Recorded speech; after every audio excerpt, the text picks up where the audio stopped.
আজ আমি একদম সিম্পল ভাবেই ডিম রান্না করব। আমি জানি তোমরাও হয়তো এইভাবে করেছো, তবে আমি আজকে কিন্তু এইভাবে প্রথমবার করছি। তোমরাও কে কে এইভাবে করেছো আমাকে কিন্তু অবশ্যই জানিও।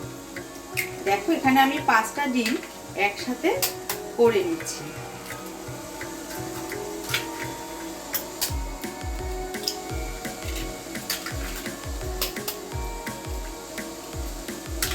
আমি কিন্তু এখানে 5টা ডিম একসাথে ফাটিয়ে নিলাম, আর বাটিতে নিয়ে নিয়েছি 2টো কাঁচা লঙ্কা, আর একটু সামান্য গরম মশলা গুঁড়ো, আর অল্প একটু টমেটো, আর একটু পেঁয়াজ কুচি।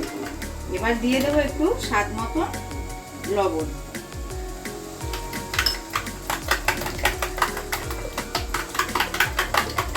এটা একটু ভালোভাবে আমি এইভাবে ফাটিয়ে নেব।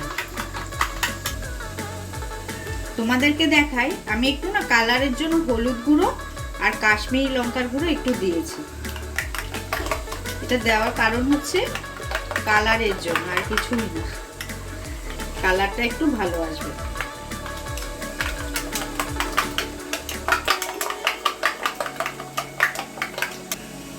আমি আগে থাকতেই কড়াইতে দেখো একটু জল দিয়ে স্টিম বসিয়েছি, এইভাবে একটা স্ট্যান্ড দিয়ে দিয়েছি, আর তার উপরে একটা এইভাবে ছোট একটা থালা দিয়েছি। এবার আমি এই ডিমটা এর মধ্যে দিয়ে দেবো।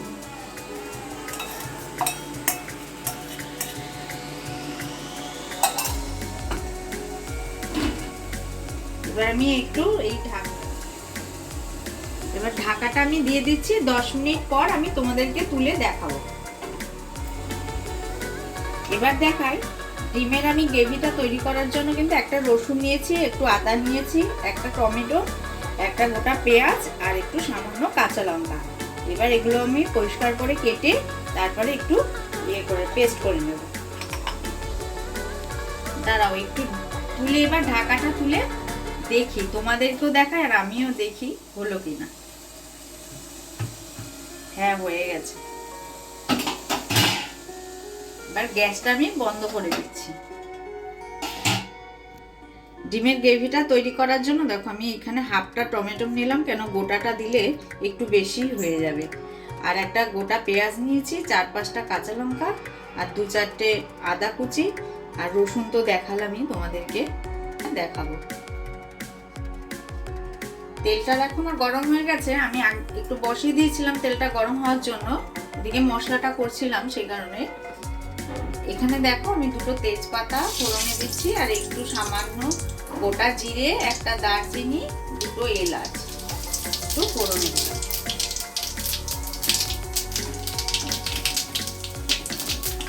এটা একটু ভাজা ভাজা হয়ে গেলে এবার এখানে আমি দিয়ে দিচ্ছি, তোমাদেরকে তো দেখালাম, টমেটো, আদা, রসুন, পেঁয়াজ বাটা।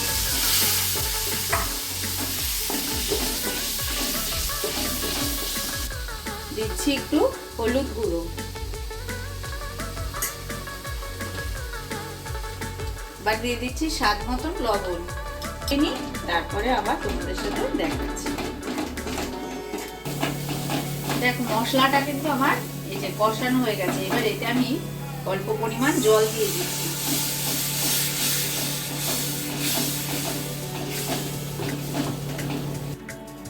দেখো ঝোলটা কিন্তু আমার ফুটে গেছে, আর আমি ডিমগুলো এইভাবে কেটে নিয়েছি। হ্যাঁ, আমার কাটার জন্য ডিমগুলো কিন্তু ঠিক একইভাবে আমি কাটতে পারিনি, এক এক রকম সাইজের হয়ে গেছে। তোমরা ঠিকভাবে শেপ করে কেটে নিও।